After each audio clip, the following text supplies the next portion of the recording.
Oh, hi there. Welcome to Shogi in the West, an English language podcast for active Shogi players and Shogi learners around the world. In this podcast, we focus on the topics and the people that matter to those of us outside Japan trying to find our way in the game. And this week's special guest is Nitzan. Nitzan is an established player out here in Northern California and an active member of both Silicon Valley and San Francisco Shogi clubs. Fun fact, Nitzan was one of the very first people I played Shogi with over the board, back when the Silicon Valley Shogi Club was known as the South Bay Shogi Club, around sort of lockdown time. Big welcome to the podcast, and have you played any Shogi today? Uh, Thank you. It's great to be on with you. I haven't played, but I think I've done some Sume.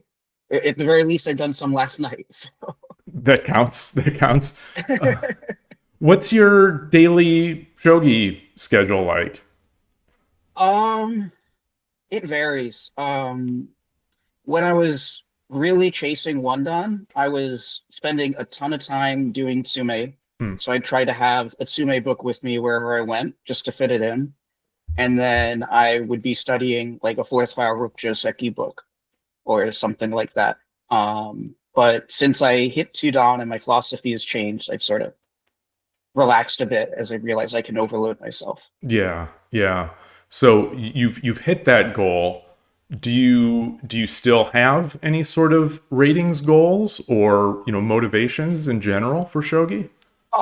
It's just really to improve and keep getting better.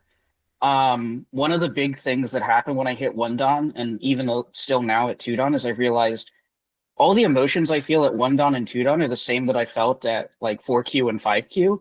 It's just the ratings of everybody around me have changed. Mm. And my struggles to hit one dan also led me to believe that like the ratings sort of follow your improvement, not the other way around. So chasing them just didn't make sense for me. Yeah, that's an interesting way to look at it.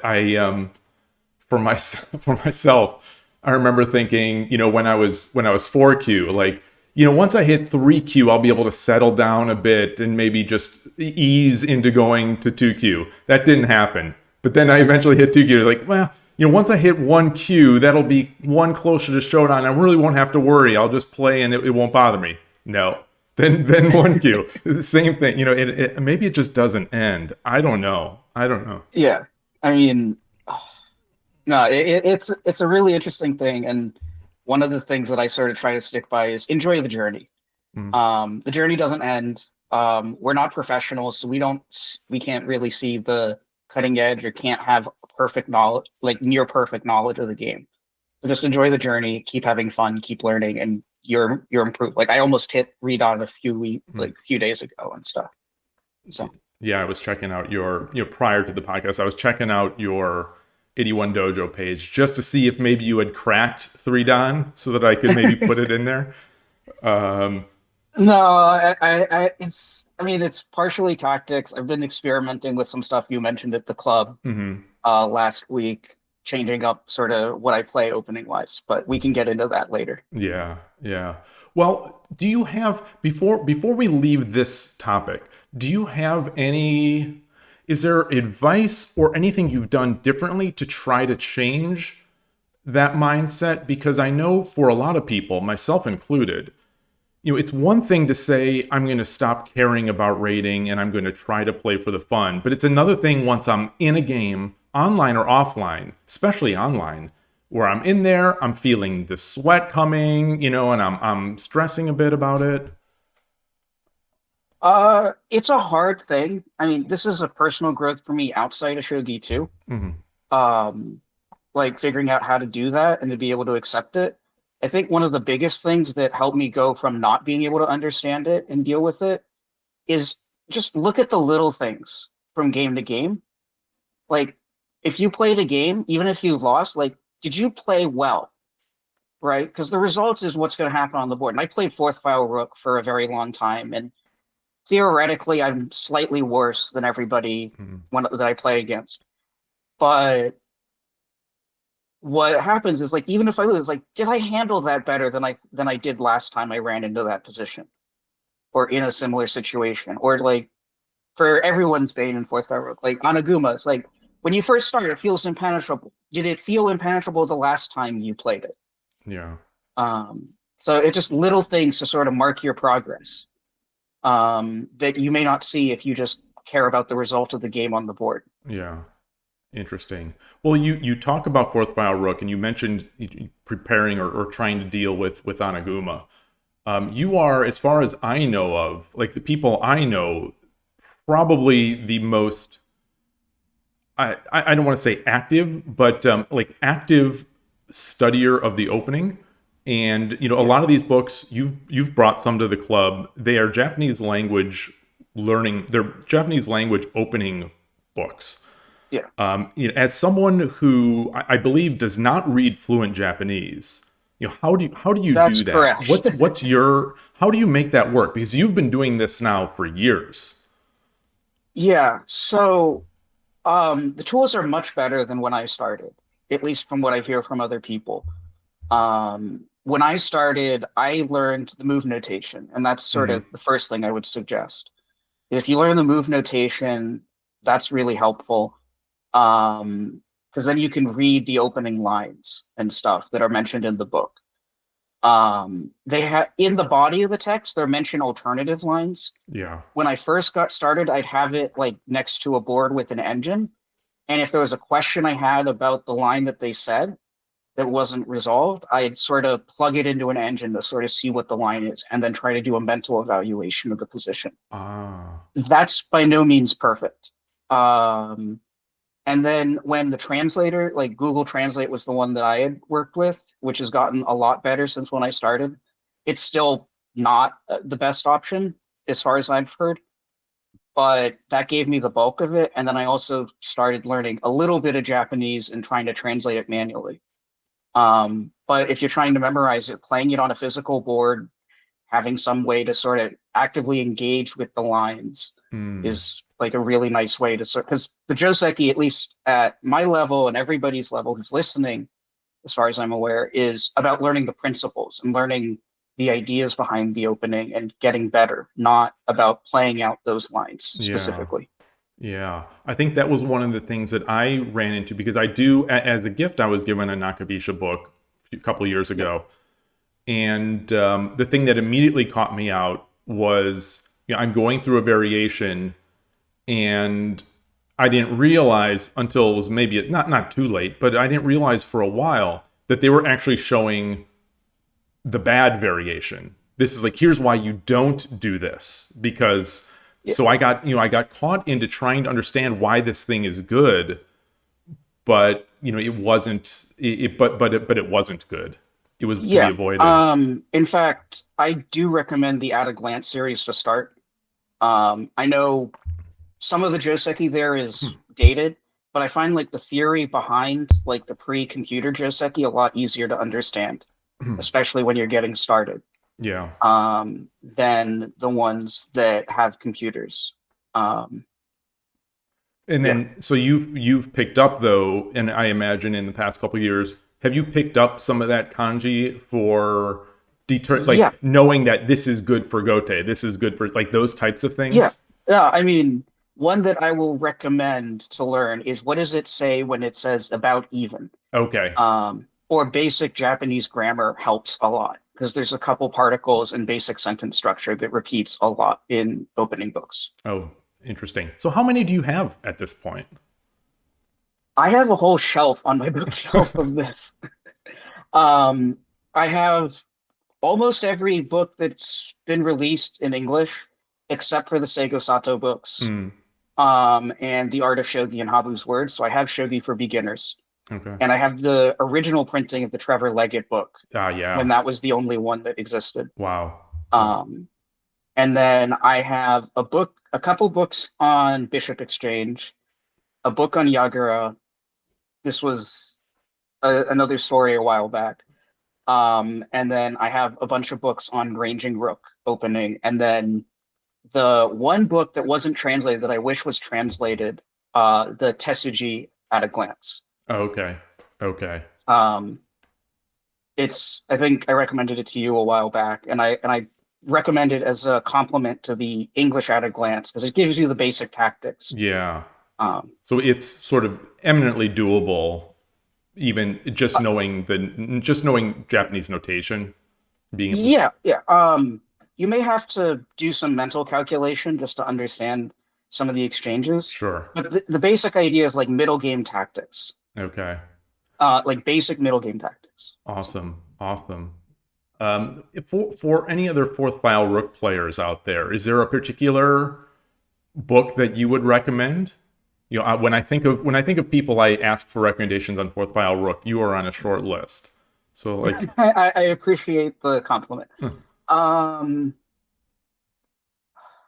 there's not a lot of great stuff in English. The Maranka stuff, sure. I actually learned fourth file rook by watching the Hidechi rapid attack videos. Ah, And then thinking about it from the perspective of fourth file rook. He was talking about it from static rook, but that's how I learned the basics there.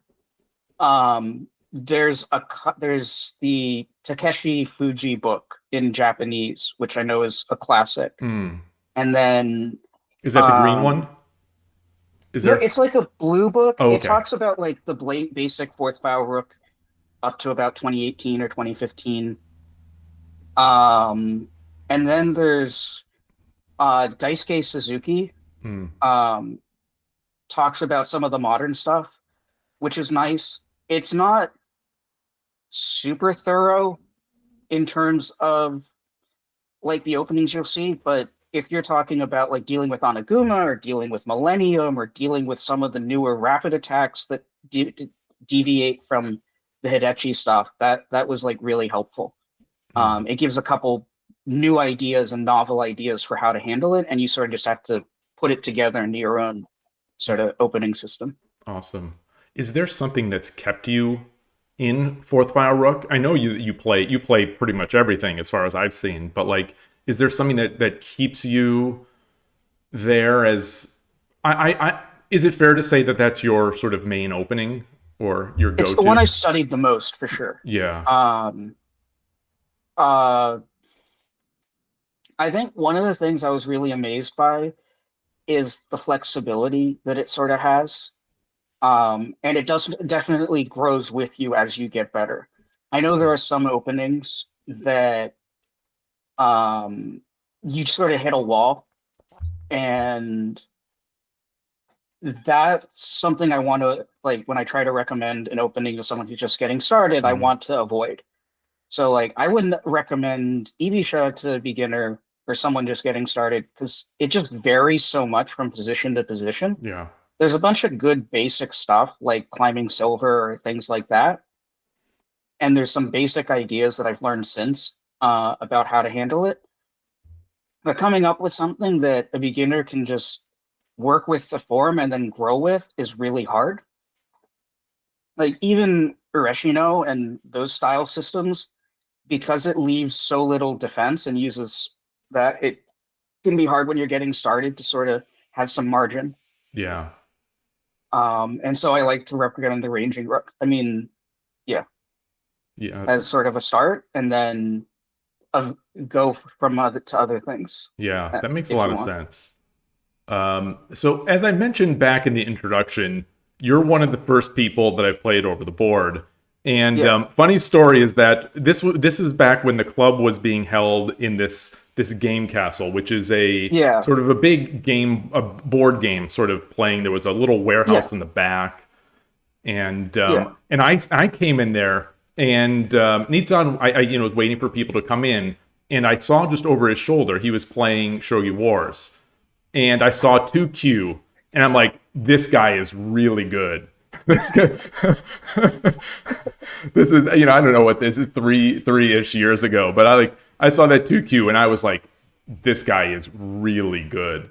I know you've kept up with Shogi Wars, but like, do you still play it regularly, or do you put much Yeah, I think I stock into use it? it more to experiment now. What's that? Experiment.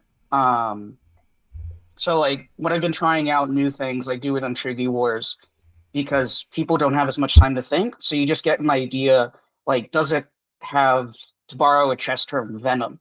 Like the opening that you're using has venom, or the ideas that you're using have venom, and just get something quick to think. I'm now one down on Shogi Wars, so that's a thing. But I definitely don't pursue the Don Q ranking there as aggressively um, as I did when I was just getting started. So That makes sense. That makes sense. Yeah, I somehow, back when I started on it, it was like that for me, where I'd mess around or I'd work on things there, but then it became this thing where that became the site that I cared about. yeah, And I think I'm somewhat unique in that. I don't know. I imagine you probably just like, I think most people I've talked to think of 81 Dojo as kind of their main, either 81 Dojo or Shogi Club 24 as sort of their main rating sites where they give it their all. Is that sort of the same for you? Or do yeah. I you mean, I like don't not put even care much about the weight online? in.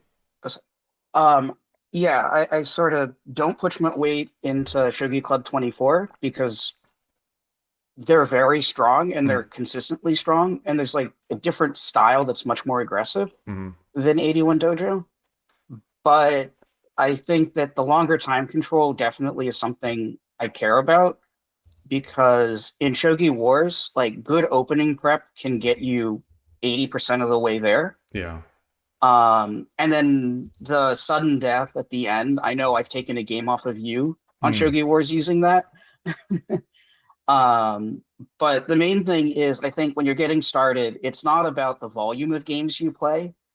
At least after like you got the moves, you have a basic opening. It's about really understanding your mistakes and trying to find ways for you to fix those or improve on your execution so So those don't happen again. that's interesting. So in that whole discussion of improvement on volume versus on volume of games versus practice, Tsume Shogi versus reviewing games, your ordering would probably be reviewing games, Tsume, and then playing, or It depends where you are in the journey. yeah, Like if you're at pro level, opening is probably one of the most important things you can do. fair.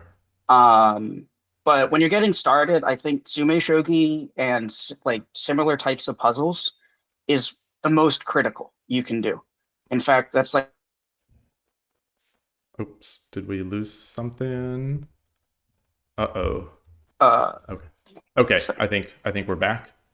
Okay, yeah, Oh, oh shoot. Oh shoot. sorry. Are we dropping in and out I or think I think I think we are. Um but I think we're all right now. okay. Um, so my attitude is at least when you're up to one done, Sume Shogi is probably the most important and similar types of problems. Um, and then once you get there or once you start approaching there, look for like basic approaches or learn ways to handle common counters to the strategy that you're playing. Yeah. Because sometimes you just won't understand. They're just the theory is so deep that you just won't understand unless you look it up. Um, but other than that, like I think the most important thing is really just positional understanding and being able to be given a random position and be able to play from that. Yeah. Well, do you think you improve that more by playing like, or by playing slow games maybe, or do you think you improve that more by reviewing, or again by I Tsume think building your there's a couple, it's like puzzle books. Like there's a puzzle book that I recommended you a while yeah. back, which is sort of middle game, end game, and something of a variety of openings. And I think doing those puzzle books, one, it's bite sized. So if you don't feel like you have a lot of time, you can do like you can bring it with you and do it a little bit, sort of lace it throughout your day Yeah. and figure out what works for you. The other thing is you're just going to see so much more than if you were to play full games consistently. Yeah. Because like a problem is like in the middle of the game or at the end of the game. And when you're getting started, you need to understand how pieces work together to do their actions. And that's really hard to figure out playing a game, especially I know in Northern California, at least when I've played, almost no one takes a handicap game or an odds game. Yes. So it's really hard to see that unless like I play much more defensively or something like that. And then it just like it falls apart because like there's just so much strategy or tactics and other things that cause things to fall apart on their end that they may not see. Yeah. Well, you mentioned Northern California, people not really wanting to play many handicap games. Yet we also do have quite a few beginners or people coming in. Since you've been with the club, I'm sure you've seen a lot of most of these new players come in, whether it's through a festival or if it's through just a random person finding the meetup. How do you how do you approach dealing with beginners? Especially now, I know that it seems like you're trying to get more involved in doing promotion out there. Like, for example, in Northern California, there's this place, this board game store that just had a recent session. How do you show people, or how do you try to get people involved and up to speed in the game? I started originally, like when I was not as strong, I would play teaching games and things like that. Yeah. I sort of learned to take a step back, especially because we can't play handicap games. Like most of the beginners don't realize the value of that Hmm. and all that. So I've taken a step back from the teaching aspect. What I do like to do is like if someone has a question about a mistake or an opening or something, I'll happily give my 2 cents. Hmm. But I'm also not, it's more about like giving one or two things that someone can think about or finding the most critical mistake that sort of led the game to go down the path that it did, Yeah. like in post game analysis for that. Um, it would be nice to do promotion, but I kind of want to get my career and have like a stable income Yep. before I worry about that Yeah. Well, it too seems much. like you have been. It seems like you're dipping your toes into it anyway. You're helping out. Yeah. You're helping out. You're at all these meetings, so it seems like it. But yeah. Yeah, I'm not, I guess I like to, I feel like I'm a feeder of ideas, but I don't want to take credit from the people who really put the legwork in. Hmm. Like I know there was some I like the stream was something I had mentioned before for the US Shogi Championship, and I'm glad that that went really well, but I really don't want to take the credit from the people who put the legwork in and did all the stuff. Hmm. It was just, yeah. Yeah. And the same is true with the board game at the cafe. There was another member who recognized an opening, and I guess I had mentioned it before, but they put the legwork in and did like hosted an event there with coordination with the ownership at that Yeah. cafe. Well. Don't take don't take as far as I'm concerned. Don't knock yourself down too much. I think it takes people to do these things. And so even if it feels Yeah, like nothing to you, it's a big deal, for the people that see it. So there's so I a. think the credit should still be there. I mean, I take the credit that's appropriate. I won't knock myself down to no credit, but I Yeah. really do want the people who are putting the legwork in because it's sometimes a thankless job. Yes, it is. Um, but I also know that something I learned from my dad, who was part of like the early parts of computer science in the 70s, Mm, is like if you're just in the conversation with people, you get to see a huge amount of this really cool stuff. And it that's doesn't great matter if you're advice. Einstein or whoever. That's It's great you life want to be in advice. that conversation with them. Yeah. Oh, that's awesome. Yeah, beyond shogi, that's incredible advice. I don't want to go too far down that No, topic, yeah, but we this can is stick this it to is shogi, but like in the shogi context, like you want to be in the conversation with the organizers, or yeah. if that's your passion, be in the conversation with your local club or whatever. But you don't have to be the leader to have like huge impact, is I Yeah. guess what I would Yeah. want to say. Agreed. Totally. One thing you mentioned there is the 2025 US Shogi Championship stream. And so you were at the tournament. Yeah. Is that your first Shogi tournament? Yeah. Yeah. It was my first shogi tournament. Um, over the board period. Yeah, I had a couple online stuff that I had done before then, of course. but the over the board stuff was way better than the Hmm. online stuff. What were you? Was it what you expected it to be? Like, what were you expecting going in, and was it like that? Um, I had heard that like they had a dinner at like someone's house. I had basically heard what the LA tournaments were like, Yeah. where the runner of the U.S. Shogi Federation and stuff would host a really nice dinner at his house, and there's a community center, and it would be sort of in the more wealthy part of LA. Hmm. Um, and it was expensive and flights, and it would like hotels would take a while to get there and stuff. Yeah. Um, which that all that sort of dissuaded me from going. And then when it was in San Francisco, I sort of said, "Sure, let's go." And I had a really great time. There was a lot of stuff that was a lot of fun about it. Yeah. Um, How yeah. did how did you what was your first there was well there was the casual night Friday. I don't Yeah. recall if were you at that Friday night? Yes, I was. Yeah. So what was that for you? Were you just feeling people out or just trying to play some games or were you just talking? I don't know. I was anxious because there was a whole bunch of new people that I Yeah. hadn't met before, and to a certain extent, it felt like a lot of people knew each other. Hmm. I was fortunate that there was a good contingent that came from the South Bay Yeah. up to San Francisco and stuff, so I had some people to talk to. But and I was also fortunate I had a hotel walking distance from the venue. Yes. Uh, so I think that's I huge. oh, it's great. It turns out like just a couple blocks away, things are pretty cheap or comparatively cheap to what the recommended stuff was. In Yeah. San Francisco, a couple blocks is not that bad of a walk. Yep. So, Okay. Well then so the Friday night is the casual night. Saturday morning is when oh, the placement sorry. runs. I before we move Oh to yeah, Saturday, yeah. I have to mention there was a Shogi game going on There Friday was. night. I mean that was kind of wild to me when someone was playing that. Did That you was like one of watch? the Do you big know how to moments. play? Yes, Hmm. a little bit. I'm like very much a beginner. I know one of the South Bay members is one of the leaders of the Shogi Hmm. revival in the West, Yeah. but um, it was just cool. I felt like it had to be mentioned, but All right. other than that, Yeah. it's Last week we had talked about Goro Goro. Now we have talked about Chu Shogi.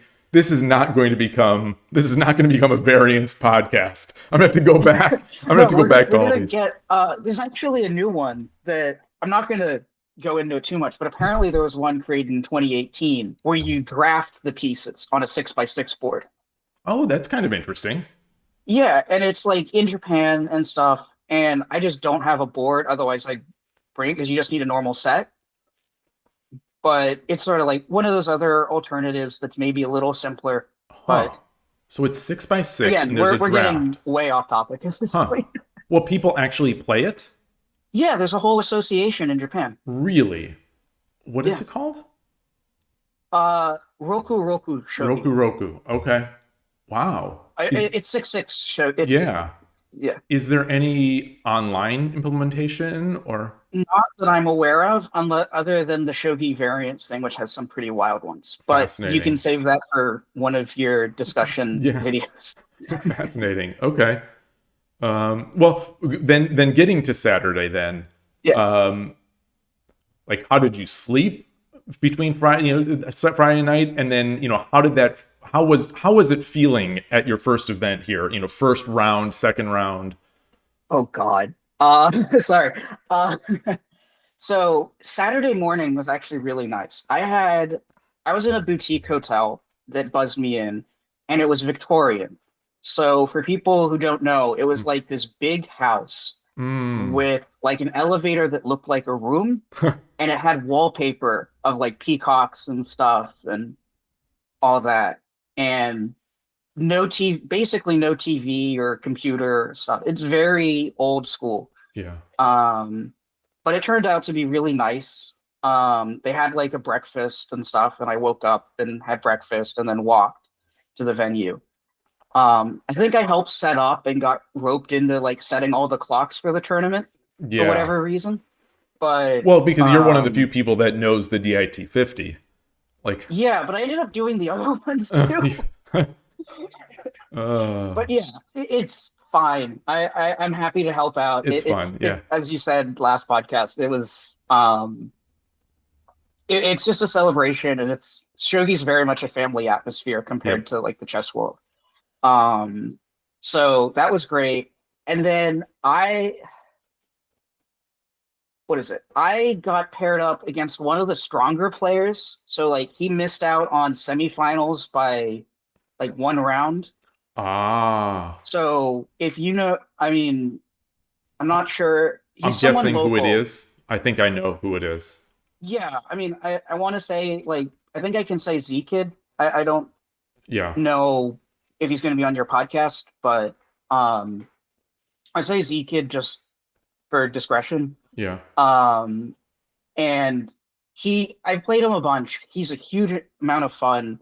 I take pride that I took games off of him when he was two done, Mm, but like playing him is a ton of fun, very instructive for me. And it was sort of ironically, or not really a nice way, it took all the pressure off. It was like, oh, my first pair is against one of the people I think is a favorite to win the wow. tournament.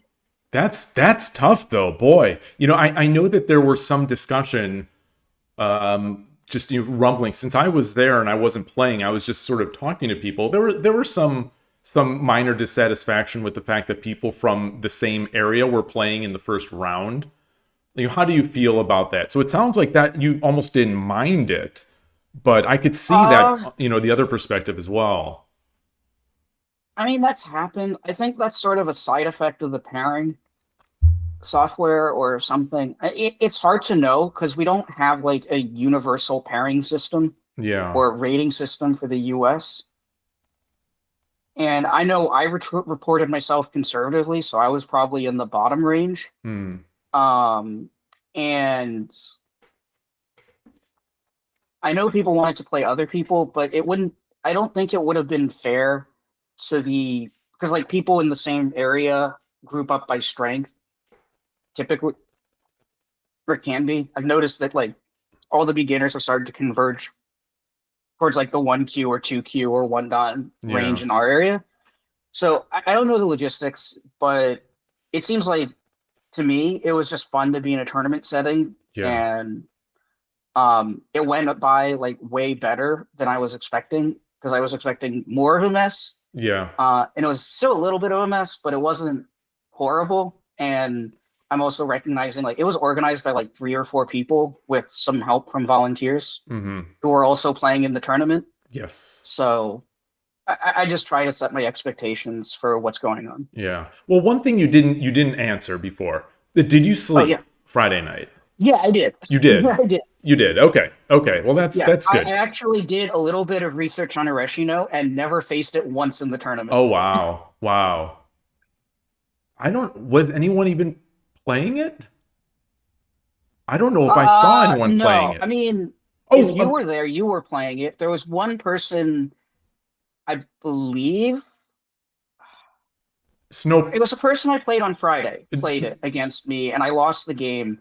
But then it's like I had forgotten my opening prep against it. okay. Um, Yeah, Snowpiercer are from New York. yeah, I think that's exactly the person I played. Okay. But I never played him in the tournament, and then everybody else was playing other things. So, Okay. Nice.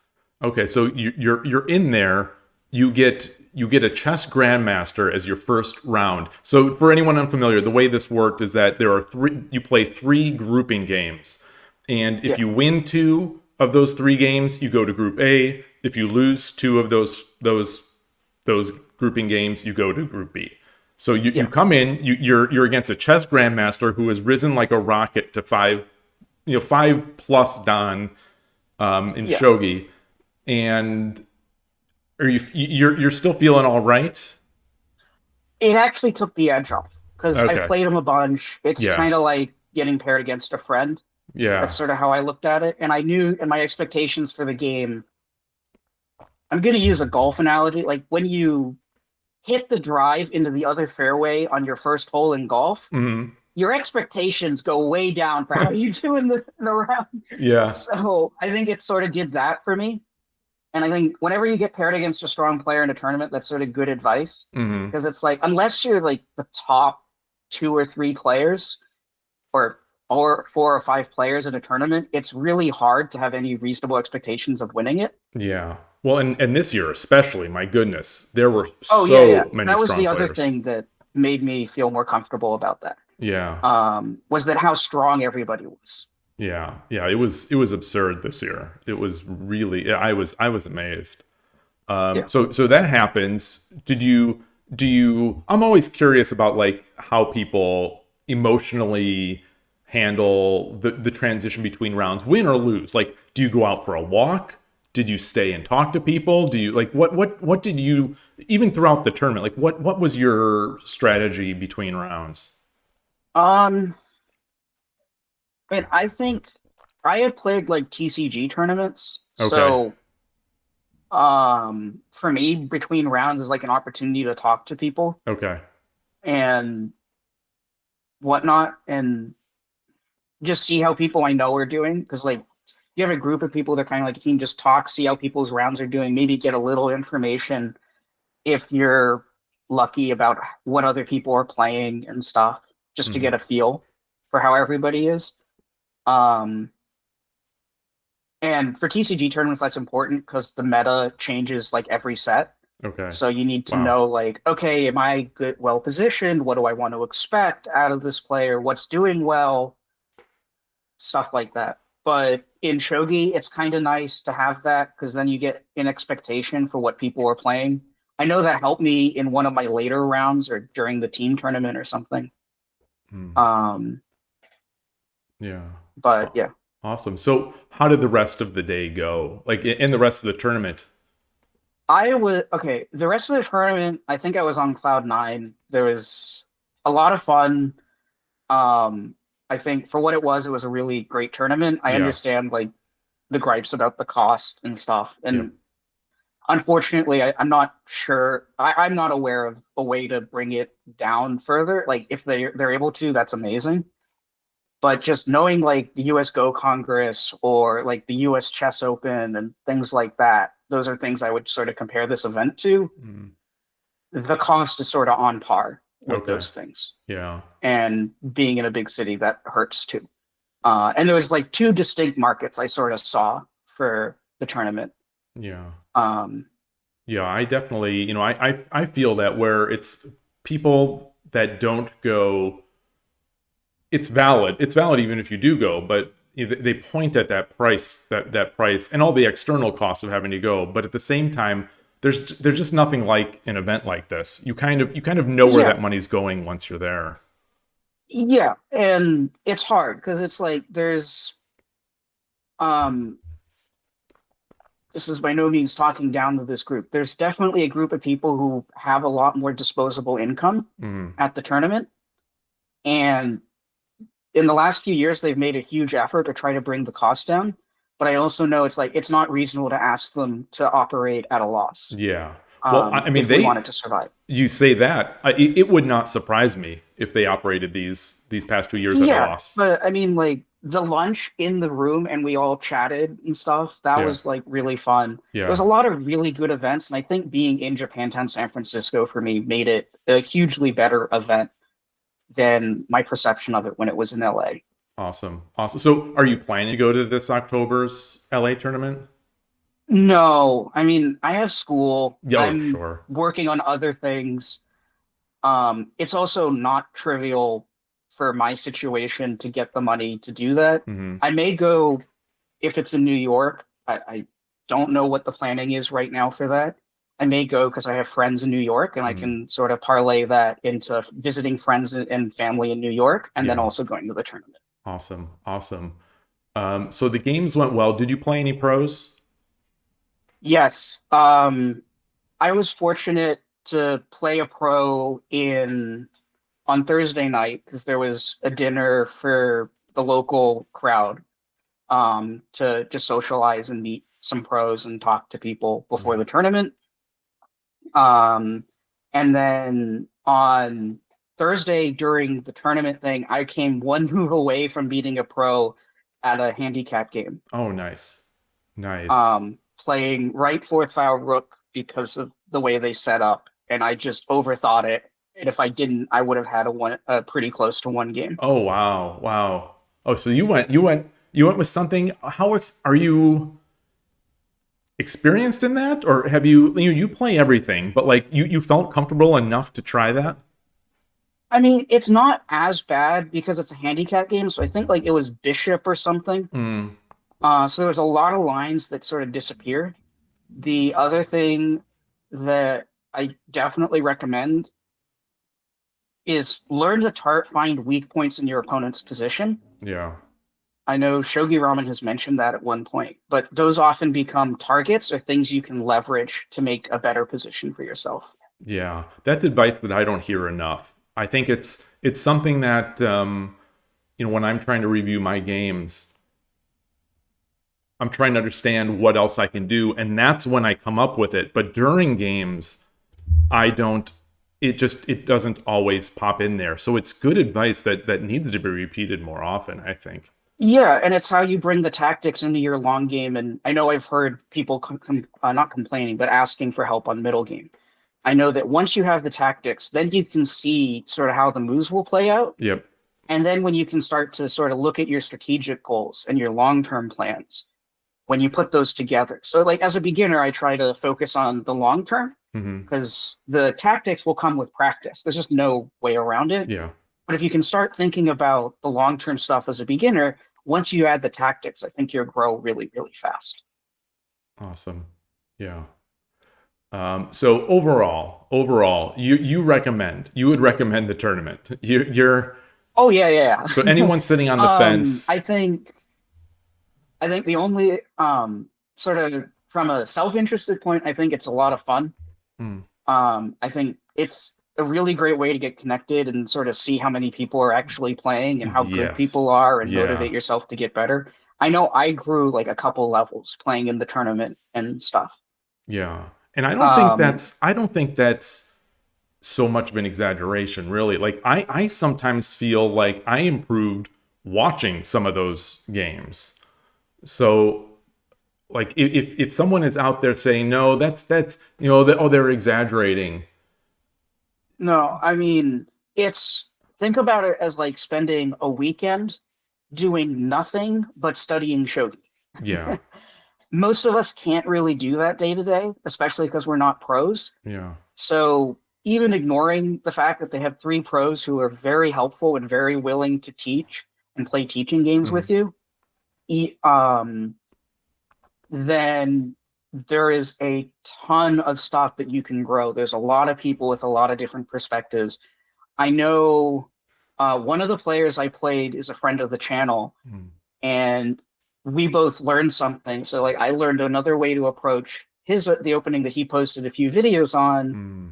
and then he found out through analysis after the game at night that my approach was not as bad as he thought it was. Ah, interesting. Interesting. So it's Awesome. just a really great opportunity to learn and improve. And if you view every game as learning opportunity, that's great. Yeah. Yeah, and people are really nice. At least in my experience, people are just Yeah. really nice at these events. Oh, it's fantastic. Like we don't the shogi community isn't big enough that we can have people just being being I mean, that's nasty. part of what motivated me to come on the podcast. Mm. There's other stories and stuff, and I have a lot that I can talk about, but Yeah. just how welcoming the community has been, especially when I got back into it, like, because I started before the pandemic Yep. and then really picked it up during the pandemic and after. Um, but it's just a really welcoming community, both at least in the English speaking online and in person. Yeah. And I kind of want to have that grow. Well, I agree, but like what is stopping like what are we missing? Is there anything we're missing that in this to get more people in, or is it how do we get people in so that we can show them this? And that's a hard question. Um, I think to a certain extent, it's exposure. Like I Yeah. know every time we've done a cherry blossom festival, we've had a couple new people show up Yeah. who've stuck around. And like the people who have stuck around from the cherry blossom festival have generally stuck around for as long as they're able to. I know Z Kid sort of came at it from hearing about it from one of their students. Ah. Um, but I also know that like there's been a handful of people who've learned through the Cherry Blossom Festival and have stuck around. The other part is, I think, putting us in good places for to have people join. Like I'm a big fan of having us in like a board game cafe or Mm, something like that. But again, it's sort of like it's hard to know because you need to balance sort of where everybody's coming from yeah. and sort of how many people are interested in doing sort of a regular thing there or something like that. Because it's yeah, Yeah. it's a full-time job, and I'm not ready to do that without pay. Yeah. Yeah, it's tough. There's the yeah, balancing the like the space and sort of flexibility of the game board cafe versus sort of the approachability of a Oh, coffee shop versus so we didn't when we started. I can give some insight. When we started, like there was a board game cafe in a mall, or not a board game cafe, like a board game shop. Like okay. if you know, like thing that sells Pokemon has tables for Yeah. free and stuff. And that had a really big space, and we had space before the pandemic. Then the pandemic happened, that location shut down. And there was like three or four of us who were trying to get it started again, and we needed to find a location that fit like a couple criteria, which for me at the time was sort of being able to get there by public transit, Yeah. but now I'm sort of looser on that. Um, and the key was like people show up for free or it was low cost because people didn't want to like spend $100 a week to rent Hmm. the space. Um, Yeah. That's which would different from the San Francisco Shogi Club, which is like a $5 entry fee, but it's very strong yes, players and but it's they do in it once show. a month. Yeah. And it seems like they have a long-standing relationship with the community center at this point. Yeah. So there's some pluses to that. Yeah. Um, the board game cafe that opened up like a few years ago in the area has actually been was they're open to having stuff. I think if we were to do the only downside is they have a $7 cover charge. Um, which I think in this area people probably wouldn't be so opposed to. And from my understanding, when we did it, like the club members who did come really enjoyed it. It's just managing, balancing their business interest with our club interests.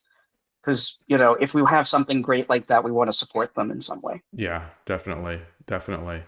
Oh, that's cool. So you've played you play shogi. You have played like the TGC. Did you say TCG, trading card games. TCG? What? Yeah. Yeah. And um, are you still doing that? Do you do any other games right now, or are you focused on shogi? Um, I mean, I play like social board games and Okay. stuff, and like at the board game Uh cafe huh. for social stuff. I have played actually the big three, so I've played Pokemon, Yu-Gi-Oh, and Magic. Okay. Um, unfortunately, like one of the really nice thing why I keep walking away from that is just the business model for me. It just I don't want to have to feel like I have to spend a Yeah. huge amount of money to maintain upkeep. And that's like one of the big attractive parts of shogi. Like even if you're um spending $7 a week to go to a board game cafe to play it, the amount that you have to actually spend in terms of materials month to month is not nearly the same as a TCG. Yeah. Um, Yeah. Yeah. I mean, I think of the cost for myself. It's the cost of the coffees while you're at the place yeah, and the because you want to board support taste that them. you have, but yeah, Yeah. Yeah. Boy. Yeah, it's yeah. good. Have you tried to get any of those people in, or are they not having it? Any of the people from those the card games? Um, I think it's an interesting dilemma. There's people who play board games and want some randomness in the Hmm. game. Yeah. Um, I would be happy to do a follow up on why I think shogi benefits from not having that. Hmm. Um, but it's sort of like it makes it easier to palate a loss if it's like, oh, it's a bad draw Yeah. when you're not as good. Yeah.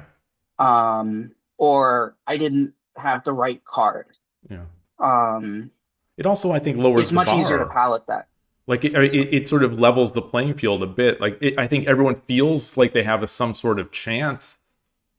yeah, I mean, they do and they don't, because Hmm. unlike backgammon, where the difference is skill and there's some variance on that, Yeah. in TCGs, there are cards and decks that are just strictly better than others, Ah.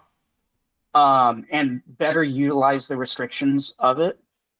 Um, and part of it is like the games I've played have really good, at least Magic has really good tools for deck building, and people have spent decades building this up. Wow. And it's really fun, but it's just like sometimes it's just like I don't want to spend $50 on the new flavor of the month Yep. thing. And what's nice about Shogi is like it's only your agency. It's like, do I want to learn another opening? Do I want another book? Yeah. You spend Yeah. that. And you don't actually have to. Like I know someone in the SF club who's basically until I guess I forced them, they've been playing the same stuff for Mm. like 50 years. If it, if it's not broken, if it's not broken, don't. And it's fine. Like all Yeah. the old stuff, it's not that they're what is it? It's not that they're not playable at an amateur level. It's just that at the high levels, people have found lines that give more favorable results. Yeah. So why play the old stuff? Yep. Doesn't Yep. mean they're not playable. Well, that's sort of the problem with one of the problems with shogi though, is that you have no one to blame but yourself. And Yeah, but I guess it's an opportunity for self growth, yeah, and um, that yeah, and I know that like I didn't get that from a TCG or anything like that. So yeah, yeah. I agree. Like when I think of the satisfaction of winning, not to bring up handicap again, because I think we've probably talked about this, but like the satisfaction I have gotten from winning against higher level players.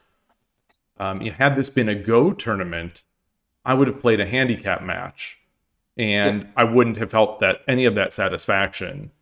So it's like the satisfaction. I guess my point is that the satisfaction that I get from playing well in shogi is is something that you can't sort of match.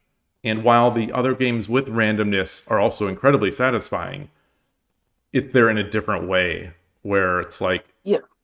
yeah, anyway. It's a different game, and everybody has different tastes. I know one of the things that's nice, at least for me, about shogi is it's more approachable when you get over the kanji than Go. Yeah, Um, at least agreed. from my thing.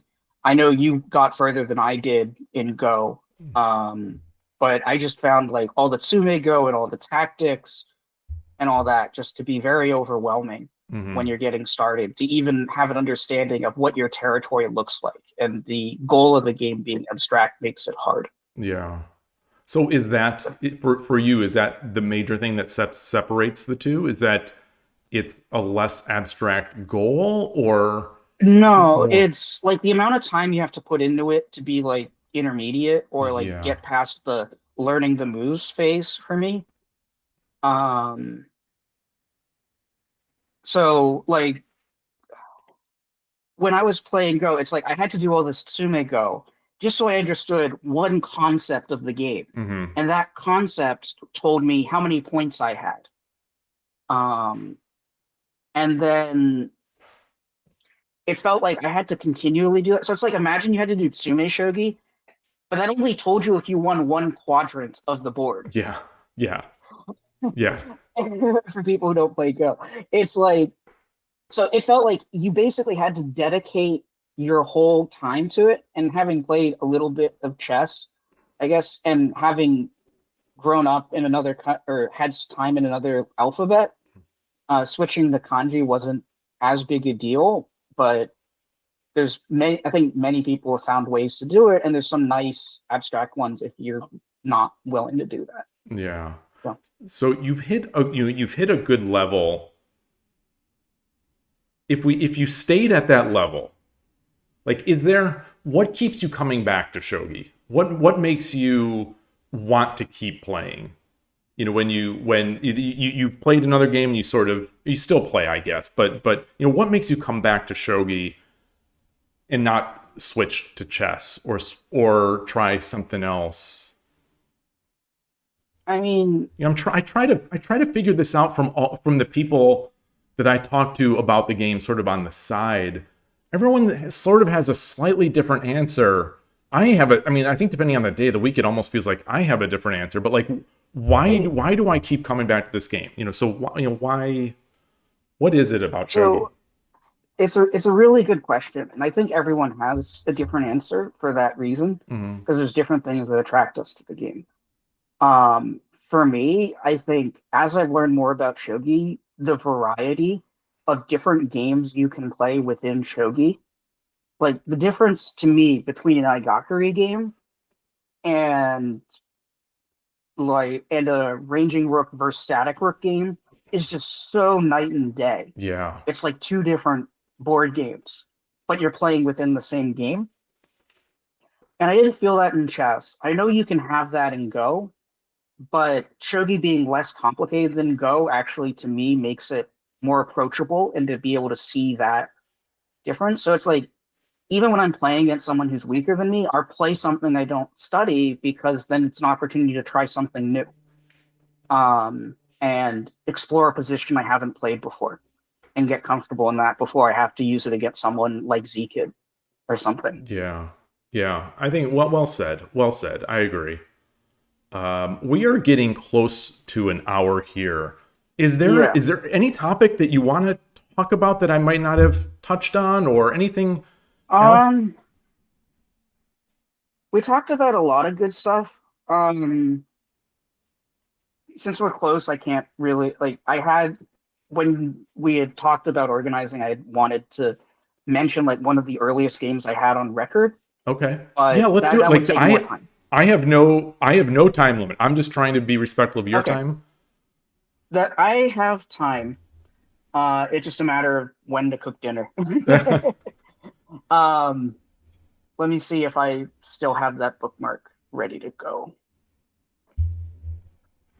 Because it turns out if you bookmark your 81 Dojo Kifu, they don't delete it, Mm. or you can still access it. Okay. So I have like one from 4 years ago. Shogi. And if you want Let to me share see if this, I I'll have put it. this in the show notes. Yeah.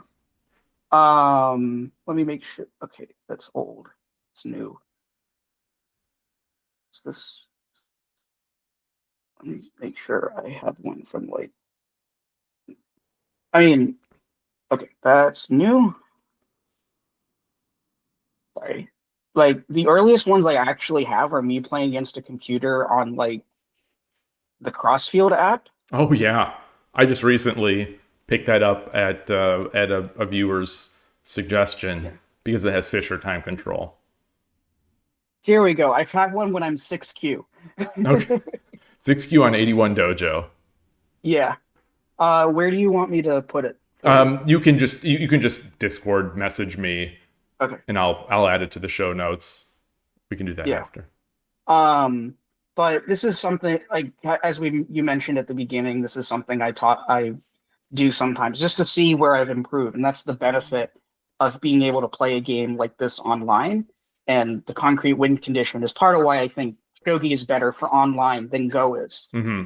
because of how you resolve conflicts in Go is, to me, at the beginner level, really annoying. Yeah. Yeah. Awesome.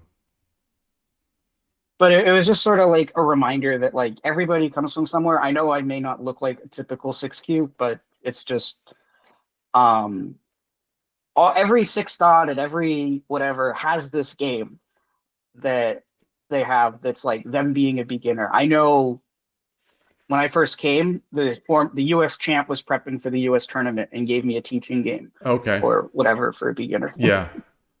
But That's awesome. That's going back and looking at your old Kipu, like that's yeah, yeah, and go like 2 or 3 years back or a year back, that's like totally long worth enough it. that it's not like last week. Yeah, especially if you're as I sometimes am, like really down about your progress. As I sometimes am, I'm frustrated with the plateau, or I'm frustrated with what I feel might be a regression, going back a few years and seeing, like, that's a nice way to look at it.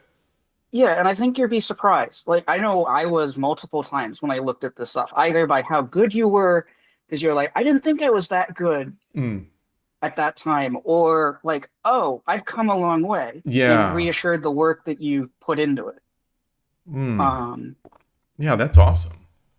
That's yeah, awesome. and yeah, um, I mean, I guess we can like, I've been switching up things just because I don't know.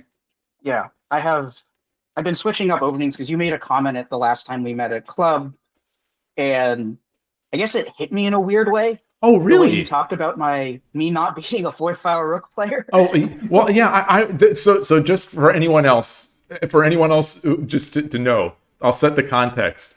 Is Yeah, that go for it.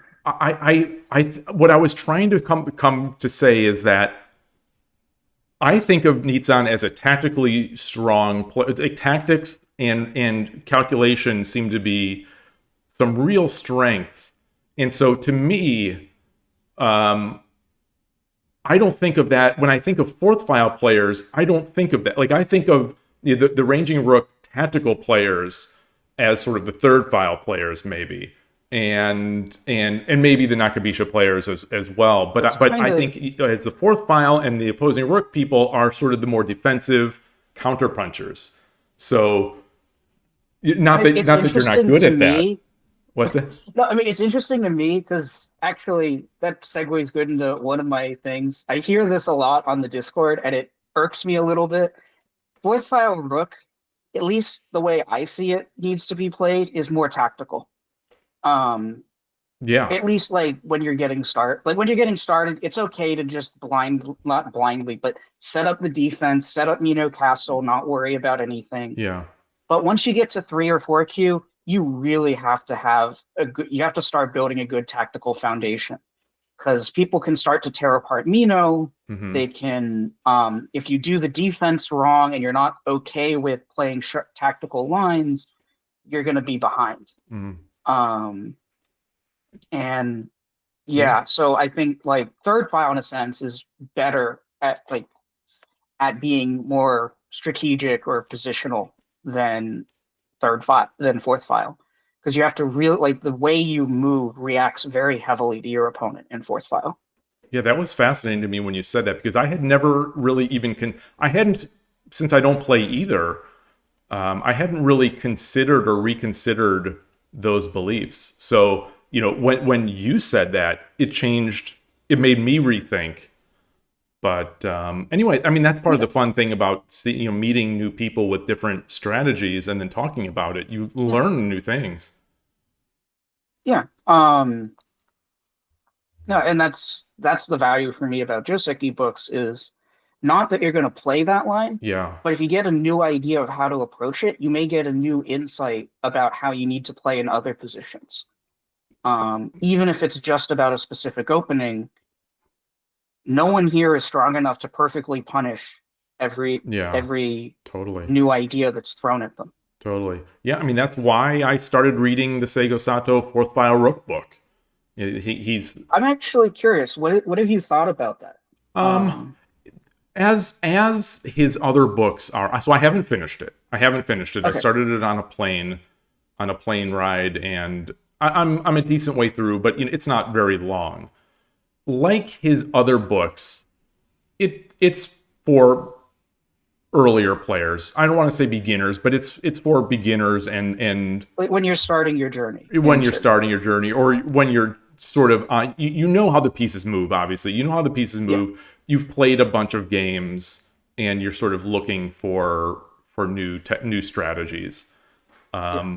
which is fine because I don't know really anything about fourth file rook outside of these kks videos I watched from Choa Shogi I think a while back. One of the other strong players in South Bay, who's since moved to Texas, gave me a book on a really interesting idea Hmm. in KKS, which is like around 2020, so well after the original countermeasures were established, Hmm. where you're like, I think I've played against some people in the club where you're okay bringing the bishop to 7-7. Mm. It's not, and this is where I think So you don't it's very exchange? easy to get mixed up. Because like when you look at a computer evaluation, it's not good. Like Okay. it's objectively a little worse than normal KKS. Um, but when you look at it in terms of practicality, there are a lot of lines that are really hard for the static rook player to understand. Um, I like and it those. becomes like a really complicated game very quick. Fascinating. Fascinating. I like those. Yeah, I really enjoy studying openings for the reasons you said. You know, people I think poo-poo the studying of openings, but it gives me new ideas. It's fun. It's Just use it as a learning tool. yeah, Don't it's just a expect it to tool. be a silver bullet for anything you do. Yeah. And I think for anyone who, I think this will be a good place to leave it or something. For anyone who feels really bad about their opening choice, note I started on fourth file rook in like 2017, 2018, Mhm. when it was like really down. And nowadays it feels like pros are trying just about everything Yeah. to get an advantage. And even at the amateur level, I think you can play whatever you Yeah. want. Well, even at the If you know highest it better amateur than your level. opponent, you're in a good position. Yeah. Yeah. So it's fascinating. Well said. Well, where can people find you? If Uh, I unfortunately am not that big on social media, yep. but if you'll find me sometimes on 81 Dojo, I think under code black or what you see on the Kifu. Hmm. And then I'm in the Shogi Harbor Discord, and I'm also in the Silicon Valley Discord. So if you're Awesome. in either of these two places, um, you may see me like sort of peek in a conversation or something from Yep. time to time. And I'll have those in the show Um, notes. Yeah. yeah, Okay. Well, great. It has been really fun. Thank you so much for taking all this time. This yeah, was a no great problem. chat. You know, we've talked obviously at the club, but I don't think this long. So this is a joy for me. So thank you. I Yeah, appreciate it. And yeah, I'll just say goodbye to everyone. And hope you all enjoy your shogi. Thanks everybody. Take care. Bye.